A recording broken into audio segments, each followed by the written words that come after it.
পৃথিবীতে একমাত্র দেশ হইল বাংলাদেশ, এখানে চুরি করার অধিকার চেয়ে তারপর আন্দোলন করা হয়। এখন চট্টগ্রাম বন্দরের সমস্ত চোরগুলো একসাথে হয়ে এখন তারা গুরুতর আন্দোলন করে তুলবে, যে যাতে কোনোভাবেই ডক্টর ইউনূস বিদেশিদের হাতে এই চট্টগ্রাম বন্দর দিতে না পারে।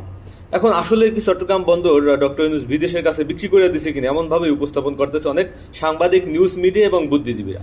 বাংলাদেশের বুদ্ধিজীবীদের আসলে মূল সমস্যা হলো, বুদ্ধিজীবীদের তো রাষ্ট্র আসলে কোনো বেতন ভাতা দেয় না, যার কারণে এই বুদ্ধিজীবীদের টাকা পয়সা আসে এই রাজনৈতিক দলগুলোর কাছ থেকে। তারা এক একটা রাজনৈতিক দলের পক্ষে বা এক একটা গোষ্ঠীর পক্ষে বয়ান তৈরি করে এবং সেই বয়ানের বিনিময়ে সে কিন্তু টাকা পয়সা পায় এবং তার সংসার চালায়। এখন আসলে হইতেছে কি, এই লালদিয়ার কথা আপনি যদি চিন্তা করেন, যে যেখানে আসলে কোনো কিছুই নাই, শুধু খালি মাঠ, সেখানে এই আপনার বিদেশি কোম্পানির কাছে দেওয়া হয়েছে, তারা ৬,৭০০ কোটি টাকা সেখানে বিনিয়োগ করবে, $৫৫০ মিলিয়ন। আপনি চিন্তা করেন যে ইউরোপের সবথেকে বড় বিনিয়োগ হবে এটা।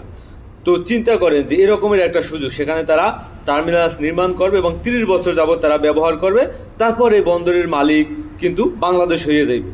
তো এই গেল একটা জিনিস। আরেকটা হলো যে বন্দরকে আসলে বিদেশিদের হাতে তুলে দিতেছে না, এর সব কিছুই মানে গাড়িটা, ওই যে আশিক চৌধুরী তিনি একটা উদাহরণ দিয়ে বলেছেন যে গাড়িটা বাংলাদেশের, গাড়িটা আপনার শুধু চালানোর জন্য একজন মালিককে হায়ার করা হইতেছে, যে যিনি গাড়িটা খুব ভালোভাবে চালাইতে পারবেন, খুব স্পিডলি চালাইতে পারবেন এবং খুব স্মুথলি চালাইতে পারবেন, কোনো রকমের ঝামেলা ছাড়া। আপনি চিন্তা করেন যে বাংলাদেশের বন্দরে যদি বাইরে থেকে একটা জাহাজ আসে, সেই জাহাজের মাল খালাস করতে সময় লাগে ১৭ থেকে ১৮ দিন, বা গড়ে যদি আপনি চিন্তা করেন তাও প্রায় ১২ দিনের মতো।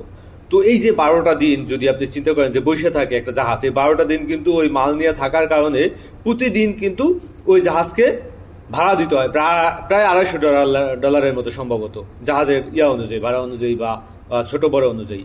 তো চিন্তা করেন যে প্রতিদিন যদি $২৫০ দেওয়া হয়, একটা ব্যক্তি যিনি আসলে প্রোডাক্ট আমদানি করে আনছেন, তিনি প্রতিদিন যদি এভাবে যদি তিনি ১৫ দিন আপনার $২৫০ করে দেন, কত ডলার? এবং সেটাকে আবার সেই আপনি যদি নির্দিষ্ট সময়ের ভিতরে বা সেই ১৬ দিনের ভিতরে যদি খালাস করতে চান, বিভিন্ন এই বন্দরের যে চোর ডাকাতগুলো আছে তাদেরকে ঘুষ দিয়ে তারপর সেই বন্দরের ইয়াগুলো খালাস করতে হয়। তো তখন কিন্তু প্রোডাক্টের দামগুলো অটোমেটিকলি বাইরে যায়, কারণ এই যে তিনি যে ঘাটতিটা দিলেন, তিনি যে $২৫০ প্রতিদিন দিলেন, তো এই টাকাগুলো আসলে কোথা থেকে আসছে? এই টাকাগুলো কোথা থেকে সেই বিক্রেতা বা যিনি পণ্য আমদানি করছেন তিনি কোথা থেকে নেবেন? আপনার আমার ভোক্তাদের কাছ থেকেই কিন্তু নেবেন, জনগণের কাছ থেকেই নেবে। তো এই টাকাটা মূলত জনগণের পকেট থেকেই যায়।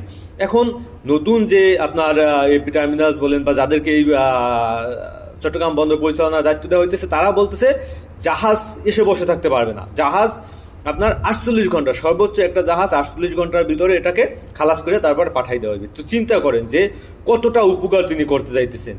মানে আপনার যে অপচয় বা যে ব্যয়গুলা বসে বসে যে ভাড়াগুলা জাহাজকে দিতে হয় বসায় বসে, তাহলে আর দেওয়ার দরকার নেই, ৪৮ ঘন্টার ভিতরেই সে জাহাজকে খালাস করে দেবে। এবং তাদের যে অত্যাধুনিক জিনিসপাতি, অত্যাধুনিক যে বন্দর পরিচালনা, তারা পৃথিবীর বিভিন্ন বন্দর, প্রায় ৬০টা বন্দর পরিচালনা করেন এবং 10টা সবথেকে বড় যে মানে দ্রুতগামী বন্দর আছেন বা টপে যে 10টা বন্দর আছেন, সেই 10টা বন্দরই এই এপি টার্মিনালস এরা পরিচালনা করেন। তো এমনকি ভারতেরও প্রায় 5টা বন্দর তারা পরিচালনা করেন। তো ভারতের যে 5টা বন্দর তারা পরিচালনা করেন, তখন কি ভারতের বুদ্ধিজীবীরা বলছিল যে এই ভারতের বন্দর দখল করে লে যেতেছে, বিদেশিরা আমেরিকার কাছে দিয়ে যাইতেছে? এমনকি বলছিল ডেনমার্ক ভিত্তিক একটা কোম্পানি, তাকে দেওয়া হইতেছে পরিচালনার দায়িত্ব হিসাবে। তো এই যে বাংলাদেশের বুদ্ধিজীবীরা চিন্তা করেন যে এই রকমের একটা সুযোগকে কাজে লাগানোর চেষ্টা করতেছে সরকার, সেটার পক্ষে বয়ান তৈরি না করে বরঞ্চ সরকারের বিপক্ষে বয়ান তৈরি করতেছে। দীর্ঘ 52 বছর স্বাধীনতার পর তোমরা তো একটা এয়ারপোর্ট পর্যন্ত চালাইতে পারো নাই, বন্দরের কথা কও কিভাবে? লজ্জা শরম তো করা উচিত। একটা এয়ারপোর্ট পর্যন্ত তোমরা চালাইতে পারো না, কোনো রাজনৈতিক দল চালাইতে পারে না। সেই দুর্নীতি লুটপাট চলে আসতেছে। আমি তো মনে করি শুধুমাত্র চট্টগ্রাম বন্দর না, এই যে বাংলাদেশ এয়ারপোর্ট আছে, তারপরে যে রেলওয়ে আছে, বাস আছে, সবগুলো বিদেশি কোম্পানির কাছে দেওয়া উচিত।